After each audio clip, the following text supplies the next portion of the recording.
Good evening, everyone. System Chalk here with what I believe is the 17th episode of our Book of Hours first VOD playthrough, although obviously we are making quite a bit of progress through the streamed version. I did want to start these videos just by saying I'm recording this quite late on the weekend, and that I'm probably not going to be able to get the full session done in one batch. And the reason I feel the need to say that is I have a little bit of a ramping up to do in terms of just remembering where I am in the playthrough and what I wanted to do. I have something of a cryptic, message in terms of the save. I believe it's something to the effect of adjusting the miner in terms of their stats. Probably going to be scale related, but yeah. The challenge is twofold when I don't do a big batch in terms of videos. Number one, Monday always winds up becoming a little bit of a refresher for me. But second of all, some of the later videos have some difficulty as well, just because of the time that I spend away from the video. But I think we can probably make some progress here. So we're taking some rest and refreshment at the Sweet Bones. It is spring, and the landlady has served me a slice of her stargazy pie, with the pilchard heads poking cheekily through the hot crust. Connie Lee is visiting the library. We have 4 scale for our miner already, so let's just start by seeing what our scale options are. So we've got 6 for the Ravaged Foundry. We can't access the deserted well, and I would be surprised if scale... the serpent-haunted bedroom. So I don't think I made a firm decision as to whether or not I was more interested in the foundry or the serpent-haunted bedroom, and I feel like we probably will want to do both. Also, probably not in the same day, though. So let's just... I'm going to start by seeing where we're at with the miner. Okay, actually this is quite straightforward. So if they're already at 4, we can upgrade them to 5 using the hourglass, serpent-styled glass, and then we will use our heart afterwards, and then tomorrow what we'll do is we will we'll hire another one. Alright, I could encourage my assistant, work with them for a little while, exalt them, or I could just listen to whatever they might have to say.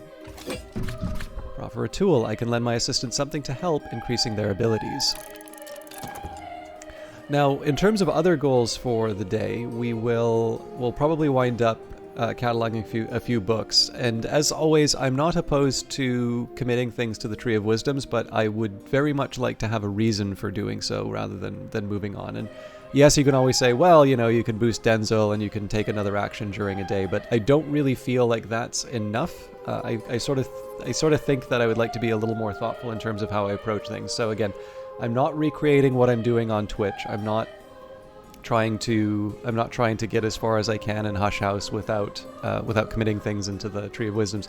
And even then, for that one, I've already committed one thing to the Tree of Wisdoms, so it's not even like that's a particular challenge run. But in this case here, because this is a chance for me to play a different character and also be a little more thoughtful in terms of what I'm committing, I'd like to sort of take things at my own pace. On that note, actually, I did notice a little bit of activity in terms of Reddit, which have resulted in some changes to the game, and it is interesting to see people who really want to see everything rather than sort of have this stamp of authorship on their own game. I think I sort of understand the impulse. But it is something I highly recommend, like to just say, this is going to be my time in Hush House, and I'm going to do the following things, and there'll be some paths that I don't go down, and that's fine. Maybe I'll watch somebody else, maybe I'll play the game again, a few months later or something. It can be a fun way of playing games, and I think in some ways it's actually consistent with how we normally play games. There are very few games where I could say I've done everything. So like I love the Civilization games, but I don't feel particularly compelled to play every difficulty level as every different Civ. And even in terms of story games, there are some which are intended to be sort of a unity, and there are some which will give you a few options. And I've never felt compelled to see all of the different endings, at least in terms of my own play experience. But there does seem to be some games, and I don't know if it's something about the cards or what, but this game, despite the fact that it has a very large number of endings, and it's one that I think the developers have been very upfront about, in terms of not necessarily being a replayable game, it does feel that there's quite a desire for that. And I do think there's something kind of interesting in it. I do, not to make a big deal out of this, I have felt some frustration with the overall impulse of feeling like there is a correct playthrough. I think, if anything, that design choice indicates that everybody's supposed to have their time with Book of Hours and have a particular experience that means something to them. And the whole idea of, I should have put this item inside of the Tree of Wisdoms, or I shouldn't have done X, Y, or Z. The whole idea of there being some correct path through it, I think, is a little counter to maybe what is most interesting about this game. But on the other hand, it is worth saying that the developers obviously listened to those wishes and is kind of considering some ways. I think it's going to be just how the saves are handled in terms of providing different histories and such. But it's interesting, right? Like, in some cases, I don't want to focus too much on the frustration side of things, but it is kind of interesting where, when I consider my own style, this is a game that I could actually see myself going very in-depth in terms of seeing where things end. And that's just partly because of how I've wound up playing Cultist Simulator. I don't think Cultist Simulator's designed to be played as much as I have. But I find it interesting enough, at least through the streaming, to read and reread things a few times over. But in terms of an average experience, I'd be really interested if, instead of somebody reading every single ending and kind of gobbling it up, that instead there were a number of different people, all who have this one aspect on the game and the world, and instead come from that perspective to share knowledge, as opposed to trying to create some sort of authoritative version of it. And I suspect that's just because, in the end, the things that were so interesting about Cultist Simulator and promoted people to discuss it so much was because there were lots of open spaces for people to figure things out or to discuss. But again, I mean, in the end, we all have our different wishes and our different approaches to how we play games. I just wanted to take a minute. The chance to talk about some of this stuff gives me a moment just to reflect a little bit in terms of what my next few steps are going to be, and I think we're okay. I'm gonna have a lot of books to deal with, is my only worry. But yeah, we'll have the minor ready to go in a little bit, and then I don't think I'm going to be making a whole lot of progress through rooms or books for the next little while. Better now. This tool has boosted their aspects appropriately.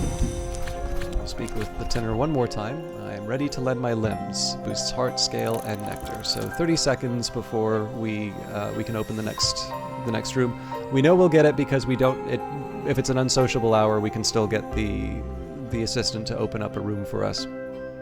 But that was the big worry for tomorrow, or for the end of the day today. So in addition to the 8 books that we already had to catalog, we've got, 3, 7, 11, that's 5, so 16, 19 books in total, split among a very small number of elements of the soul. But on the other hand, things like some of the solar period books are going to be more difficult to read than, say, the Curia and Baronial, so I'm not going to worry too much about that. We've got the Reeking Chamber here, so that's a heart and a sky. I believe with Mrs. Kill we should be able to work that out pretty simply. We had the web-snared room. I think we also said that Mrs. Kill would be able to handle that one as well, so I think the first priority is going to be handling the scale rooms. Yeah, I think probably the way to go about it is the more rooms I can unlock, the better, particularly the ones that are time sensitive. But I think maybe we just catalog things before we invest too much in terms of managing the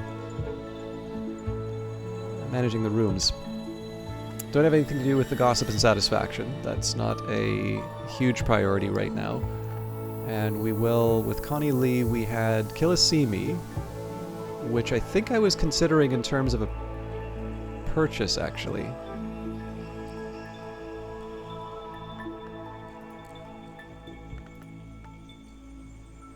Constable Oculate Minor, Constance Lee, don't get in her way. We'll work alongside each other. So let's start with the serpent-haunted bedroom. Bright-scaled, watchful snakes lie coiled on every surface. I think some of them might be real.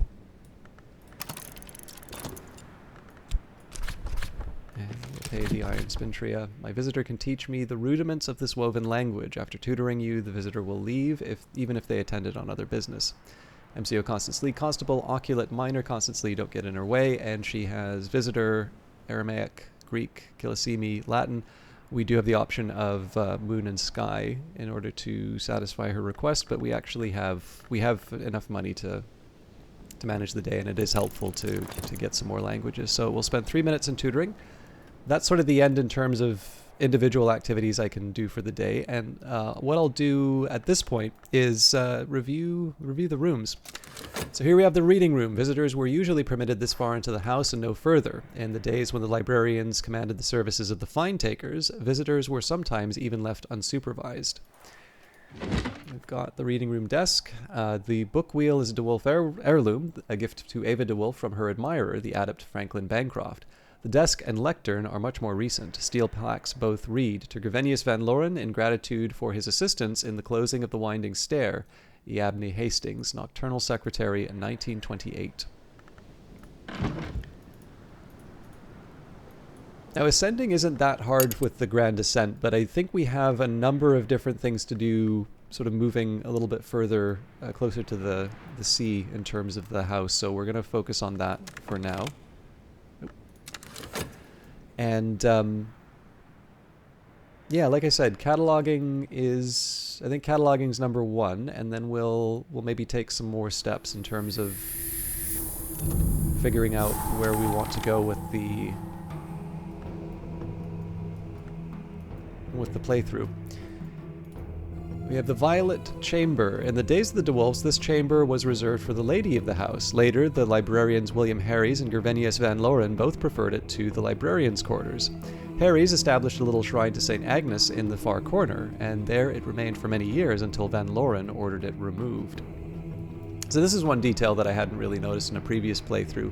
I do want to think a little bit in terms of St. Agnes, and maybe less about why Harries established the shrine, but more why Van Loren would have requested it to be removed.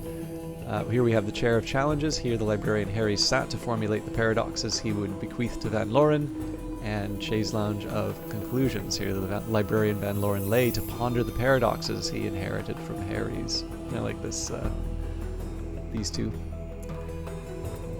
Violet Stool, Damson Cushion, Hollywood, is it Marquetry? Alright, we've got the icy bedroom. I'm trying to think if we have an easy path to this. We may be able to do something with the barber when the time comes. So if the barber starts with 2 moth and we give them an impulse, that would bring them to 4. And then the Tryst would bring them to 6. Yes, so the barber will help us out with that room. Again, with the web-snared room and the reeking chamber, I rather suspect Mrs. Kill will help us with that. But before we do it, we will want to deal with the ravaged foundry. So I think perhaps what we do, we take our... If I think about how I want to organize the day... Well, actually, this is an interesting question here. So if it's a question of how to organize the day, I would have to commit things like Arab and health automatically. So we know we're definitely hiring somebody at the Sweet Bones. We'll start with that. The Sweet Bones has been the public house in Brandkrug since Cromwell's time. Its history is notable, its beer is not. Guests look for discreet employment or for discreet assistance. Guests looking for discreet employment or for discreet assistance congregate in the snug. So we want a fear to be able to boost up the to be able to boost up the mine. I think we even found a book that would do that. Would it be...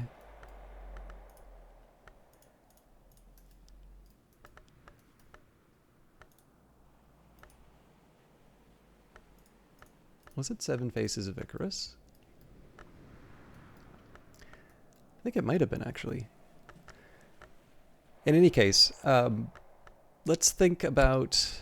So we need the health for... We need health for the miner. Now, to get Mrs. Kill, we would use Arab and Core. But on top of that, we would need 2 elements of the soul to get the relevant memories. So here's what I'm going to do instead. I am going to... Actually, you know what? I'm not even going to bring in Mrs. Kill quite yet, because we can talk with the miner. Oh, yeah. So I need to talk with about all of the different things that I want them to do. Okay, well, I'll split the difference. So we will read for the fear, just so I can get that out of the way. But perhaps conversations with the miner will decide whether or not I commit any of these to bringing Mrs. Kill in and getting her to open up one of these other rooms. And the way I'm thinking about this particular set of tasks is the health that I'm going to be using to open up these rooms is available to me at any time. I don't even need to pay for it because Mrs. Kill is a friend. Whereas when you want to use a miner to help unlock a room, they're only going to be able to do that during spring. Now, spring is a long season. I've got plenty of opportunities to use them, but it's a more finite resource than the heart. And more importantly, I am going to want to continue reading books and cataloging them, at the very least just so that I can get the information, whereas gaining the extra rooms isn't quite going to give me as much as it would have a little while ago. This is actually one thing I quite like about the way that Book of Hours works. There will be some points where you're sort of feeling like especially at the beginning of the game, right? Think about how important and special it is for you to open up a new room, because that new room will not just have new crafting stations or new things to do along, in terms of just kind of figuring out what to do in Book of Hours. But you're short on everything. So those new rooms just give you stuff to do.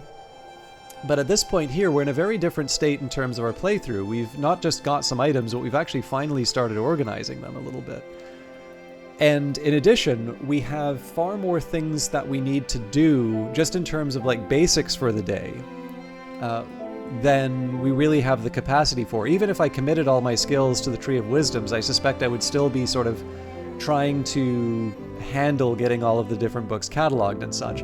And to be honest, I'm not that worried about the idea of not being sort of this octopus that's able to, grab every item at once. And well, I don't even think octopuses really do that, but I don't like this idea of just being able to run around and before the afternoon have literally everything I wanted to do done at the beginning of the day. So as a result, the idea of opening rooms is a little bit less of a priority. There are a couple things that would be nice. So for instance, I know in the web-snared room, the lunar globe will be quite helpful for some of the moth texts. But if you're playing the game for the first time, you can't know that. And so what you wind up doing is you sort of say, okay, what's a little more important to me right now? And generally, the reason why I opened certain rooms first was so that I could get access to the books. Well, we have more books than we really need at the moment. And so being able to use those books to get me new elements of the soul, new skills, perhaps new crafting recipes, all of these things are, take a higher priority. And as a result, I want to use my elements of the soul towards them. And I'm sure this is perfectly obvious to a number of people, but it's, this is kind of one of the features that I like about the game in terms of how it doesn't tell you to, but you do sort of wind up moving your attention to various tasks kind of naturally as the game progresses. So, all right, so we've got Tryst. We will give this a shot with the Seven Faces of Icarus. In the early 1530s, the last abbot of St. Brendan's, called Roaring Richard, set down his conversations with the illiterate local cunning man, Red William. I've already mastered this, but I could reread it and perhaps recall a memory.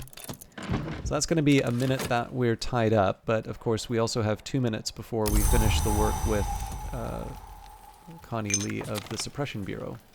In spring, the local miners often travel to the Feast of Lights below. If one breaks his journey at the Sweet Bones, a shilling will buy his labor for a day. So the miner just sort of sits around for a bit.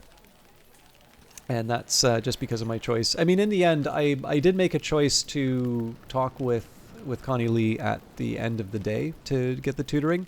And that was so that I could have the miner free to work during the day. So I wind up paying for this one way or another. But the hail does sort of change the equation a little bit.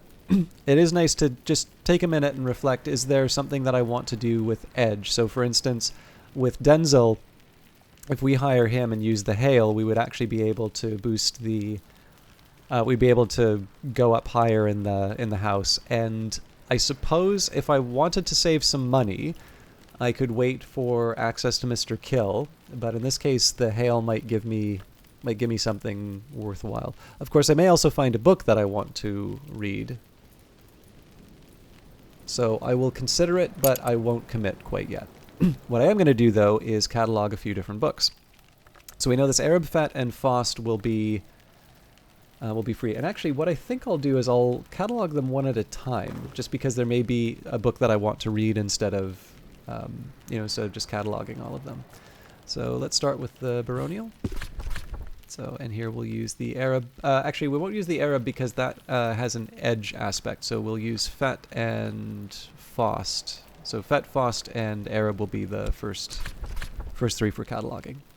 This book was probably written around the time of Hush House's baronial period, roughly the 1500s to 1700s. If I examine it, I can learn more about what knowledge it might contain. And depending on what time it is when I get certain memories, I will start moving things like the core and the Arab up into catalog duty as well. But I can be a little bit more careful in terms of how I use my resources for the day. Sorry, I feel like I need to sneeze. Yeah.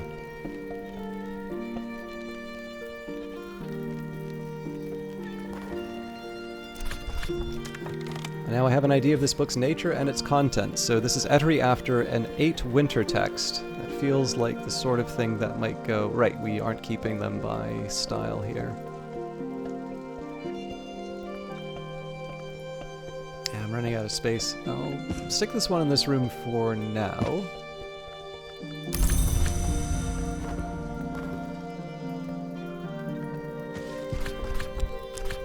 Catalog a Curia period book. This book was probably written around the time of Hush House's Curia period, roughly the 1700s to the 1800s. If I examine it, I can learn more about what knowledge it might contain.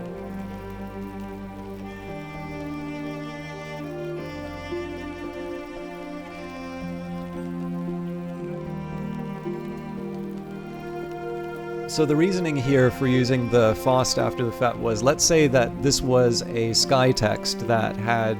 it was a particularly powerful one that I could use with the hail, or maybe even an edge one. I would want to take advantage of that. But because it wasn't, then I can say, okay, well now I move on to the next phase, which is, catalog another book. If it winds up being a sky one, I may or may not renew the Faust.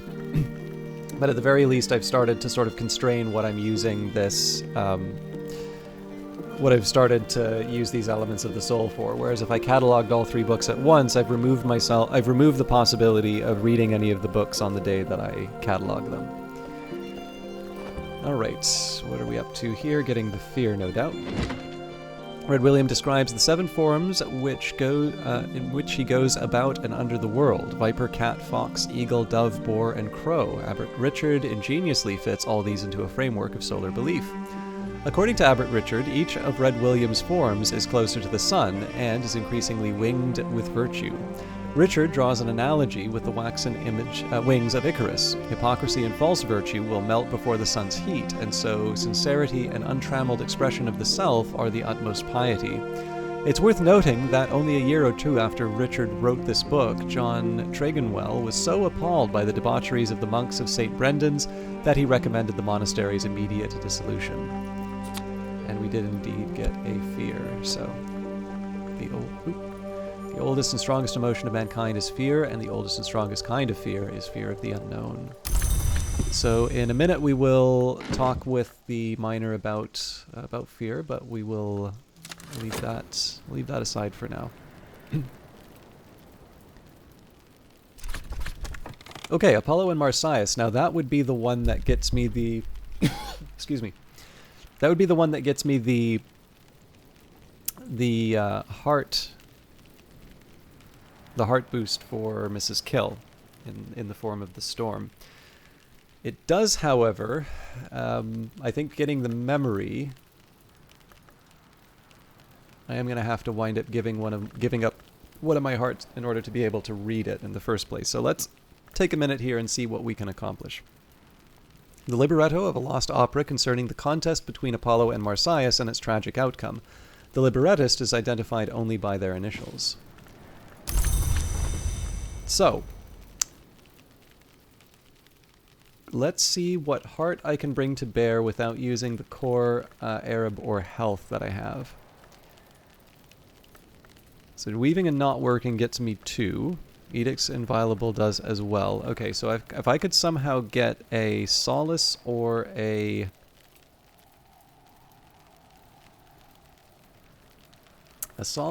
Storm, I'd be able to work it. I think in this case I'm going to wait and we're going to talk with the miner to see what we have available. Although I do need to be careful about the time of day. I think I'm probably going to wind up saying I won't bother with Mrs. Kill today.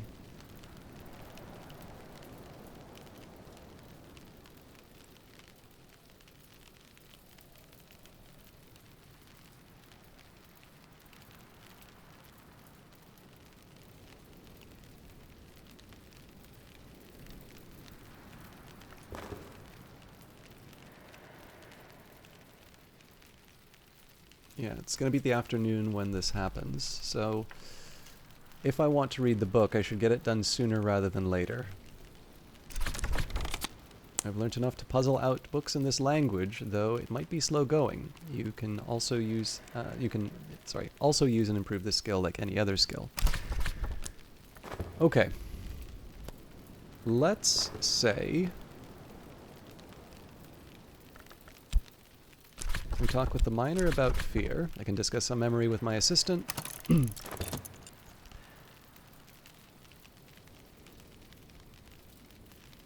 Let's say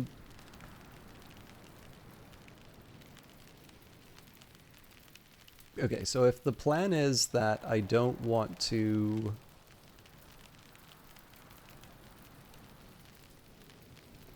if the plan is I'm not going to use Mrs. Kill to gain access to this room today, then that frees up both the core and the Arab. And then the question becomes, do I try and wait for a memory that will give me... Okay. I am going to talk with Denzel to open the stairs. Denzel will talk about practical matters, although he prefers to sit in silence. A shilling will buy his help for a day. So we'll talk with Denzel about the hail to open up the grand ascent. I am going to read Apollo and Marsyas without any extra memory, because we need an element of the soul no matter what. So we'll use the core for that, as well as weaving and not working. Heart onwards. I can master this mystery. Enough heart to match mystery heart. So that leaves me a single element of the soul with which to catalog a book. I suppose that also cuts me out of upgrading anything that comes from the lessons, so I'll probably use the sweet bones for that. And some books are to be tasted, others to be swallowed, some few to be chewed and digested. So we will catalog the Curia book. I guess we can do that at Ava's desk.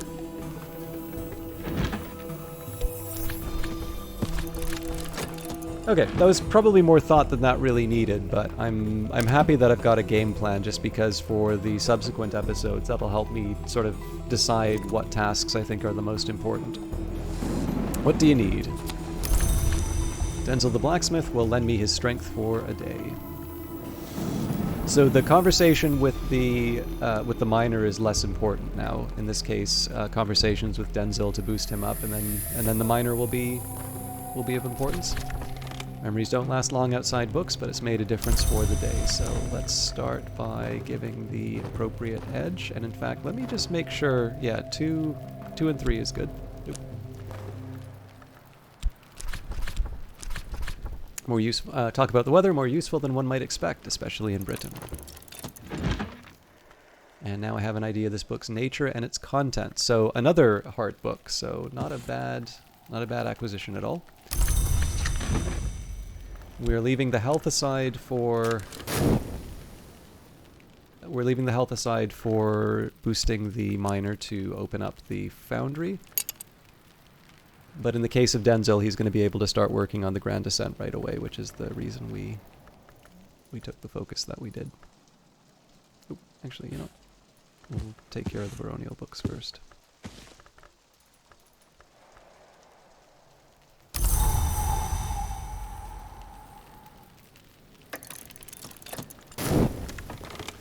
Let's take advantage of the weather while it lasts. Okay, so Denzil's up to 5 edge, which is where we wanted him to be. The miner can take the health. I'm ready to lend my limbs. And the Grand Descent, the 3rd floor. Frost crackles on the window's panes as I ascend, and the light strikes at my eyes like knives. Another of Van Loren's forbiddings. Alright, I think I'm trying to keep the videos in place. So there's actually quite a bit that there's quite a bit left to do for the day, but I don't think it's anything that needs to be, like, I really need to handle for the rest of the day. Essentially, I'm going to have to decide in terms of what I do with the lesson when we finish reading Apollo and Marsyas, and then we'll just make sure that the remaining work in terms of the miner gets taken care of. So I will leave it here. Just a reminder that tomorrow is the day off for the broadcast, so if you're watching it in terms of the, you know, a playlist after the fact, the next video should already be there. But if you are waiting for the next episode, having watched this one on the day it was released, I will see you on Wednesday. And as always, thank you very much for watching. Take care.